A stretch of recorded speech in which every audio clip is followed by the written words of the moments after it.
Hello, everybody, and welcome to the Rapchat podcast, I guess. Not really much of a podcast, but I'm just putting this out as a sort of audio message for the day and I guess for an announcement.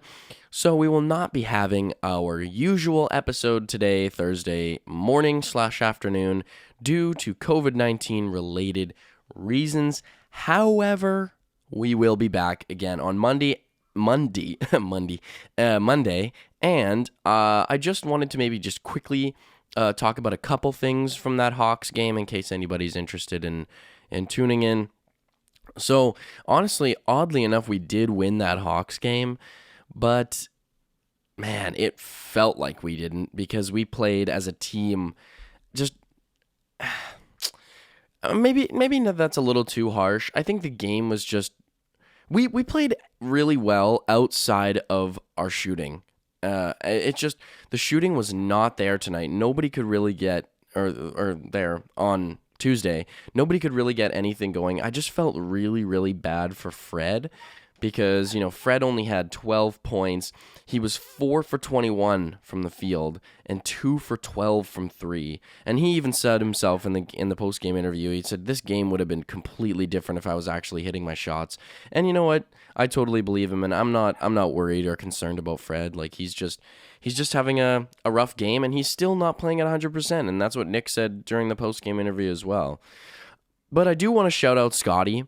He had 19 and 14, 19 points, 14 rebounds.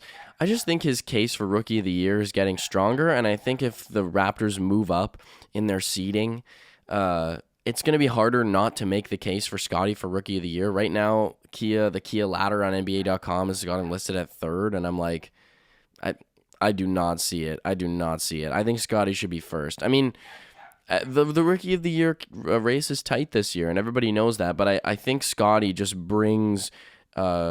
He's so much more versatile than any of the other rookies. You can put him at any position, and he can thrive. His defense maybe not as good as it was at the beginning of the year, and as good as everybody had hoped. But I think he's just a more solid all-around player who can do so many things for a team. I think he would be thriving on any team he would have been drafted on this year. I mean, and also I think one thing that people were talking about with Cade is, I think it's also important to note that Cade, he only averages like two or more points than Scotty does. I think Scotty averages something like 15 and Cade averages something like 17. But, you also have to remember that Cade is the primary guy on the Pistons, and he's getting way more touches and possessions with the basketball, and he's being asked to do a lot, and it's very impressive what he's doing.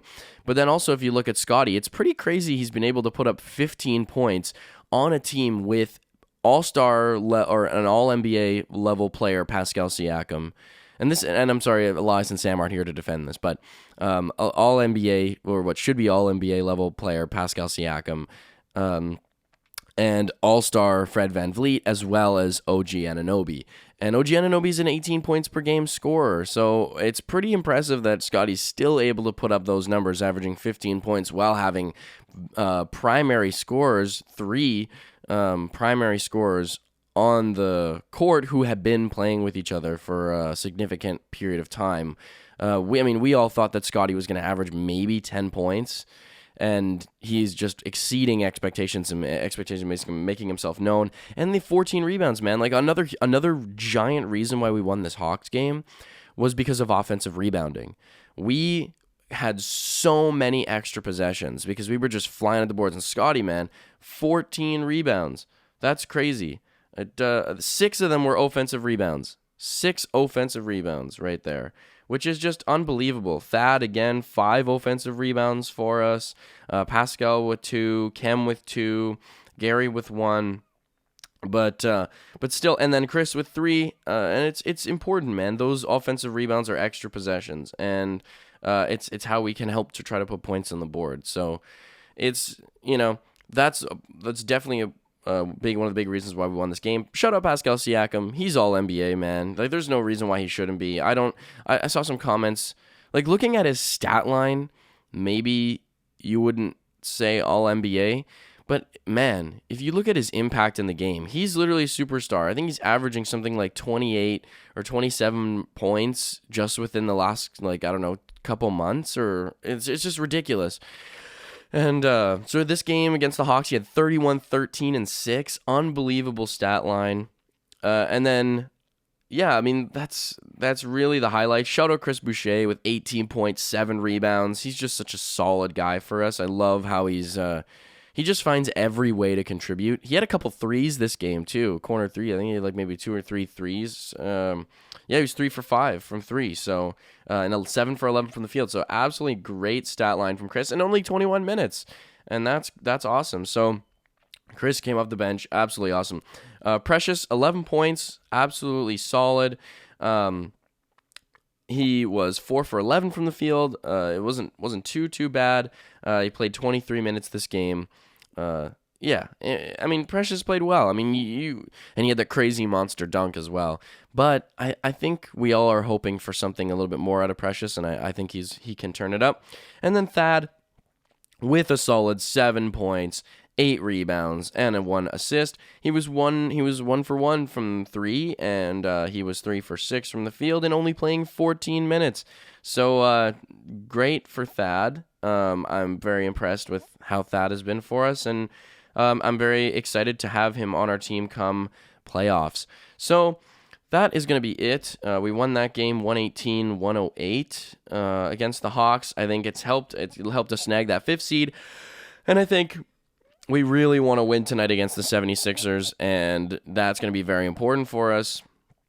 So if we can clinch that win, it will further help us solidify our lead ahead of the Bulls, and hopefully we can get a more favorable matchup in the playoffs. I think we talked about this before, but the only team we really do not want to see is the Milwaukee Bucks.